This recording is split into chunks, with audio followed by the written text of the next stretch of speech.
This is Toby Capwell, historian, author, and expert on medieval and Renaissance arms and armour. After our last Warhammer video with Toby, many of you wanted him to check out more of Total War Warhammer 3's factions, so today he'll be sharing his thoughts on just a few of the game's armies. It's like a monocycle with a lot of knives on it. Oh, like a hamster wheel, basically. Yeah. Yeah, it's strangely appropriate. If you want to see Toby's thoughts on the rest of the game's factions, the wider Warhammer universes, or any other content like this, be sure to like the video, leave your thoughts in the comments, and of course, subscribe. Now, without further ado, it's over to Toby. You can immediately see with the design of this first faction, very obviously Chinese, but Chinese where not just the reality of Chinese arms and armor and architecture and art and design is all there, but also, you know, the belief system, the mythology, decorative iconography is all kind of actualized. And that immediately just screams of designers who really understand what good fantasy is. It's got that far out extreme end, but it all seems really tangible. The Chinese did have a lot of gunpowder weapons technology and flying lanterns, and its reality turned up to 11, and actually just really fun to look at. Here you're seeing sort of a somewhat fantastical construction with these big collars that come up. But there's plenty of examples in real human arms and armor of things like that. It's a good idea. Your neck and your throat must be protected. It's one of the most vulnerable areas on the human body. But at the same time, you need to be able to move your neck. You need to be able to move your head. So how can you have good mobility and good protection? Neck protection is really tough. You know, there's some fantastical elements on these soldiers, but everything they're doing looks perfectly believable and practical. These guys have like kind of handheld mortars or rocket launchers. There are stubby handheld rocket launchers like this that existed in 16th century Europe, for example. It looked not unlike that. It's really interesting to see how a designer can really absorb a real historical, cultural aesthetic. You know, what are the rules, what are the styles, what are the decorative techniques of a real culture, and then how do we elaborate that in a fantasy? How do we extend that and still stay very grounded in the reality of it? That's what makes the non-real elements believable. Repeating crossbows. Those look like repeating crossbows. Yep, those are real. The Chinese had those. Is the two-man shield and rifle thing, was that a real thing? That is a real thing, to have one person operating some kind of ranged weapon, which is going to take a while to reload, and have them work closely with a shield bearer is a perfectly real thing. In my own work in Renaissance Europe, you often see that with crossbowmen. Sometimes if the shields are really big, they'll have someone carrying the shield and someone operating the crossbow. If they're smaller, sometimes the crossbowmen can carry their own shield, set them up, and then shoot. But having teams like that, especially if the weapons are big and cumbersome, makes perfect sense, and there's certainly a historical precedent for it. But right here, now we've got a battle that's about as non-real and fantastical as you could get. And yet, because they've spent so much effort on the reality of the design, you sort of just believe it. You just sort of accept the physical situation of this. And they've probably given a lot of thought to how these different factions would interact with each other if the size of the fighters is very different or whatever.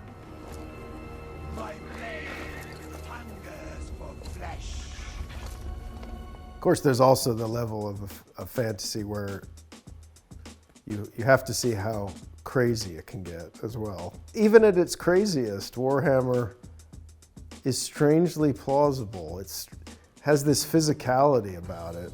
You know, normally I would really dislike horns on helmets and spikes everywhere.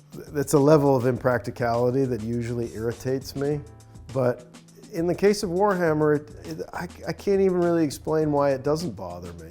It's like they're so fully committed to what they're doing. You know, there are no half measures. Everything is as far as it could possibly go. And a lot of fantasy it doesn't have that commitment. They make a few things up here and there and they put some horns on that because they're supposed to have them. But it's like, if you're gonna do it and go all the way. It always feels like that's the kind of design aesthetic here, no matter where it takes you. I like that the horses will have a spike on their front as well. So sometimes it looks like Chaos is just adding spikes, but every now and again you're like, that spike actually kind of makes sense. Yeah, and real horse armor in the 15th and 16th centuries sometimes, not as much as we might think, but sometimes did have spikes on it. But spiked reins and spiked bridles were actually where you might most reasonably find it. The difficulty is with spikes on horses is that it's as dangerous, if not more dangerous, to the people who are handling those horses than anyone the horse might encounter on the enemy side. I have encountered some examples in medieval inventories of armor painted red and gold in the 14th century. It probably didn't look exactly like this, but King Richard II of England had a tournament armor that's mentioned in the accounts of the royal wardrobe. It says it was painted red with gold stars. I like this too because, you know, the Middle Age, one thing you run into a lot when you study the Middle Ages and the Renaissance like I do is that you're constantly encountering situations that are both awe-inspiringly beautiful and also horrifyingly awful. You know, and really beautiful things and really dreadful things kind of have this weird way of coexisting in worlds of extreme. And they're picking up on that here too. I mean, with these guys, they're kind of, you know, glamorous and pretty at the same time as they're wearing people's skulls. I have actually seen real shields that are those kind of dimensions that do actually have viewing ports in them, that have, you know, little windows cut into them that you can see through when you're carrying them, and then, you know, point the weapon through as well. Here is Sigvald's mirror guard so that he can see his beautiful visage. Oh right, he has to have mirrors on everybody. And that was possible historically. People often think that really, really highly polished steel surfaces must be a modern thing. But it was possible historically to get a mirror finish on iron and steel, and there was genuinely armor that was polished that way. It's just quite expensive and time-consuming. This is another thing that struck me about Warhammer, whichever iteration you end up in, is that it always seems to me to be the worst possible situation is to be an ordinary human being in these circumstances. The ordinary soldiers who have nothing special about them, like you would not want to be them. Ooh, there's a knight. It's not doing well.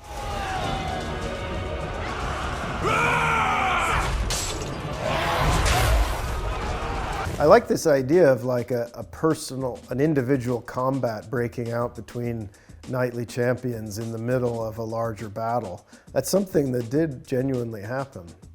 And, you know, high-ranking knights concerned about their reputation and their prowess might try to seek out someone and arrange for there to be an individual combat on the battlefield. The Emperor Maximilian killed several French champions personally in his early wars against the French in the 1480s.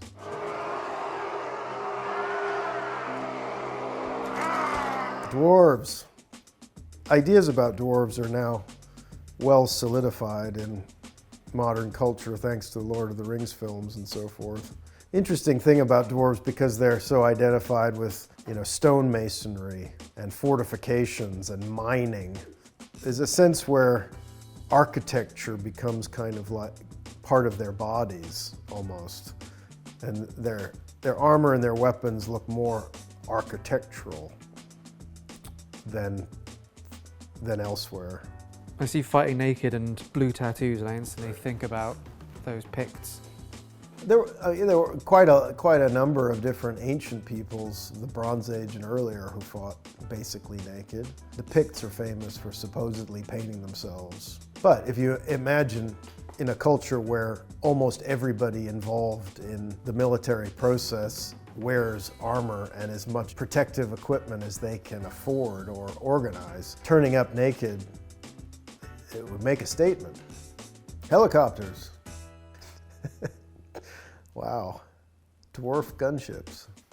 Yeah, these are gyrocopters. What are they? So they've got like cannons on them, or they can drop bombs. Right.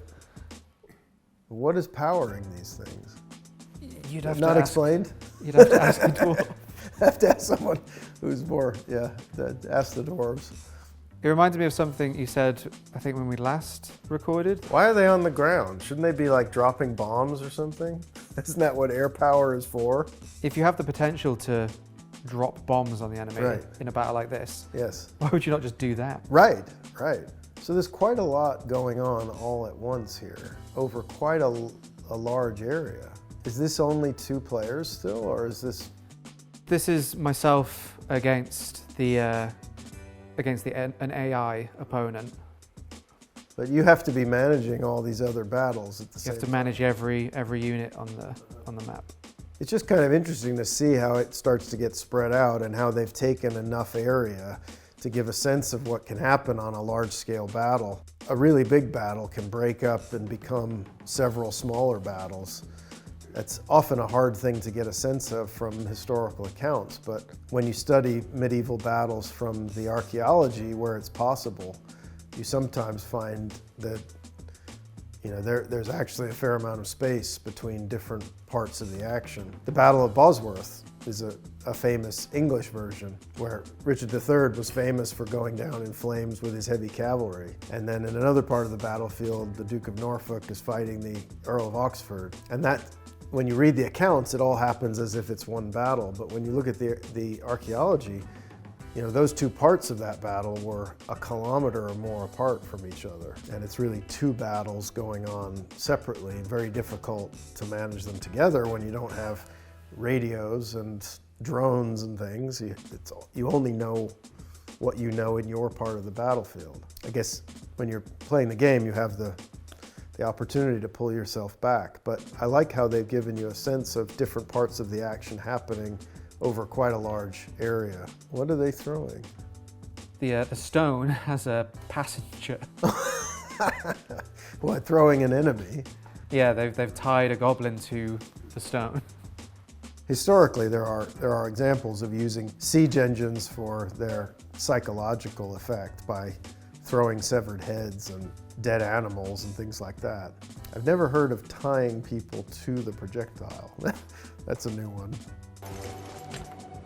Let your loyalty be your armor! Here's the Kislev faction. Boy, they really go all over the place. Yeah, this is the faction that's in the snowy eastern region of human-occupied Old World. Their axe muskets are kind of an interesting idea. That's a fantastical response to a real-world problem that was really challenging and caused a lot of trouble for a long time. With the introduction of gunpowder weapons to late medieval and Renaissance armies, these are weapons that go bang once, and then they take a while to reload. And they're not super accurate, so you need a lot of them for mass shooting to get some kind of devastating effect. But the problem with that is, of course, what do your musketeers then do at close range? How do they protect themselves, especially from cavalry? Initially, the answer was that you use musketeers in concert with pikemen, and the long spears of the pikemen guard the musketeers and give them the kind of movable fortification safety that they need to reload and shoot again and so forth. But that means your men are highly specialized. The pikeman can do nothing else but hold his spear out. The musketeer can do nothing but shoot once every couple of minutes. And it's not efficient from the point of view of manpower. What you really need is a way that the musketeers can defend themselves at close range. And it seems obvious when you know, but the bayonet was the answer to that. But it took quite a long time to evolve to the point when it was really a practical advance. And it seems like our sort of fantasy Russian soldiers here have taken a different attitude and made sure they've got a two-handed axe built into their musket. But that's the capacity of these physical objects to tell the story and to give a sense that the culture you're dealing with here has a history and has evolved culturally and technologically over time. The physical objects, the weapons, the armor, the clothing, all of that has the power to express all of that visually, which is why it's so important that video game designers know what they're doing with this stuff. If they do it right, it can be so amazingly effective in visual storytelling. Hussars? Winged hussars. Yeah, that's a real thing. The Polish winged hussars of the 17th century had wings just like that. But they weren't on bears. They didn't ride bears, no.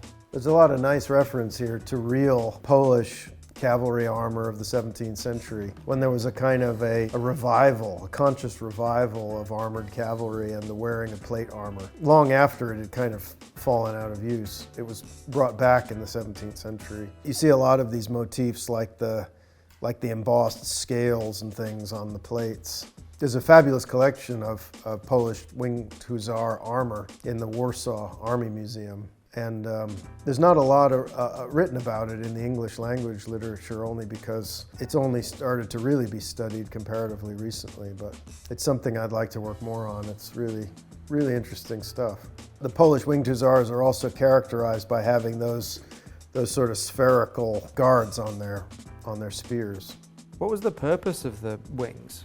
I think there's some debate about that, but really it just looks amazing. That is an example in reality where looking cool and having the right visual impact when you charge down the hill onto your enemies, it's important. Psychological effect. All right, bear chariots bear with cavalry. Magical ice underneath them or something? Yeah, because they're war sleds. Right. Right. There's a lot of ice motifs with this faction. This is Katerina, the ice witch leader of the faction. Shades of Narnia there. She's not going to offer you any, what is it? Turkish delight. Yeah, gross, disgusting stuff. You know what? Looking at this, you know what I would love to see what their library looks like. Do these designers have like a company library somewhere? Because if they do, they've probably got quite a lot of the right books.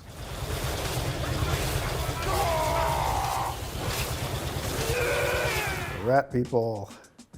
That weapon he's got is very close to a real weapon called a man catcher, fittingly enough, for a rat to be wielding a man catcher, right? But that's a real thing. It's a spring-loaded weapon that captures someone around the neck. But that's a nice case of reversing the world order, and the rats catching the men as opposed to the other way around. Very medieval idea, actually. These guys have whips or something? Slings. Slings, very good. Always like to see slings. There's been a fair amount of ancient Greek sling bullets, lead sling bullets that have been found in archaeological excavations, and they very frequently have insulting messages written on them. As if getting hit in the head with a lead sling bullet wasn't bad enough. Here we get into some of the weird Skaven machinery. This is basically their equivalent of cavalry. They make strange machines to charge into the enemy instead. It's like a monocycle with a lot of knives on it. Oh, like a hamster wheel, basically. Yeah. Yeah, that's strangely appropriate.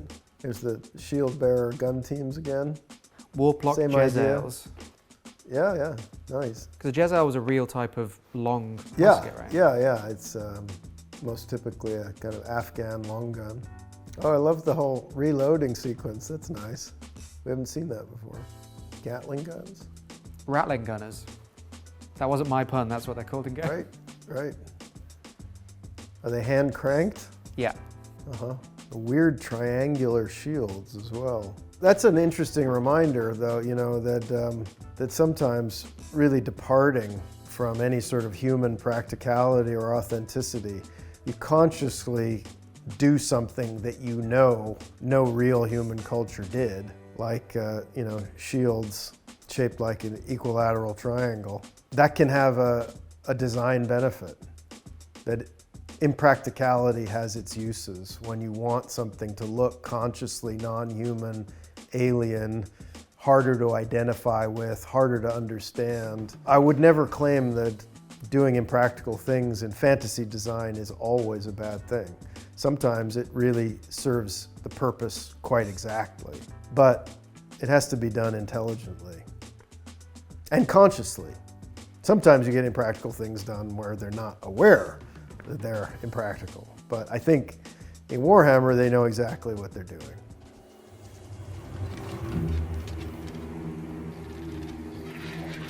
These are vampires? Yeah, the vampire counts are a Vampire wholly count. undead faction. Right. The vampires are like the lords and nobles, so they become knights, Mm-hmm. whereas the standard infantry are just raised dead skeletons and zombies. that Right, have- right. Oh, I see. I see. Vampires are, they retain their independence, whereas the rank and file are under control of the vampires. Lots of very aged metal in this faction. Mm-hmm. Mm-hmm. A lot of them have spent a lot of time underground. Right, right. And they've all got scythes, is that right? Some of them use scythes, but a lot of them have the Swords, yeah. Renaissance fight books, martial arts manuals, often refer to scythe fighting. There were techniques for fighting with scythes, though not on horseback. because they're raised dead. They sort of just still have the same clothes on they had when they died. Mm-hmm. But a lot of this is sort of early 16th century German Landsknecht sort of style, which is interesting because the Landsknechts in the early 16th century had this very kind of gruesome fatalistic culture. And a lot of the art that's inspired by them or that grows out of that culture often shows, reanimated corpses and the specter of death seducing a woman and all these kind of motifs. Again, it's very consistent in taking the kind of artistic motifs, the mythology, the belief system, and then just literalizing the whole thing. Whether it's Europe, China, Poland, wherever. They do that across the board very consistently. And it leads in all kinds of unexpected directions. I was just thinking it's kind of fun to see these two fighting where you have a human army that looks very much like a 16th century Renaissance army, but then the supernatural faction is kind of stylistically consistent. It's like that army is made up of the dead of the other side. It all has this kind of internal consistency that is, I'm still kind of amazed that they manage to retain that going as far as they do with their ideas, that it all still kind of hangs together and obeys whatever, rules they've set down for it. It seems like it has a really strong kind of conceptual structure. I don't know whether they have a design rule book somewhere or whether they're just, it's just a very consistent vision. This just proves the point that fantasy is not just about making random stuff up off the top of your head. A fantastic amount of work goes into it. In fact, just as much work goes into good fantasy as doing something that's historically authentic. More so in some ways, because you first have to establish what the historical authenticity is, and then you have to work out where you're going to go with it. I hate that argument that it's fantasy, you can do whatever you want, because it's just sort of lazy. It should still be a plausible, consistent internal environment that has some kind of rules and laws and style and culture, and you should have to put a fair amount of work into coming up with that. And not just feel that you have the right to disregard anything, I guess one thing is easy to lose track of when you're being a critic of these things is the fact that they are also supposed to be fun. But it's nice to see that the hard work and good design can be fun as well. And that's something I've run into a lot in the industry, is this prevailing assumption that if we pay too much attention to reality or history, if we do our homework and if what we do is historically authentic, then it will by definition be boring and uninteresting. This idea that historical accuracy is the same as boring. It's a shame, because look what you can come up with when you do have a regard for historical reality. I mean, obviously, here, they're going quite far beyond that, but they wouldn't have gotten here without that, that historical foundation. All of this is growing out of their literacy of real history, real art, real mythology. Thank you so much for watching. Remember to comment below what other games you'd like to see on the show, and of course, subscribe for more content like this and beyond.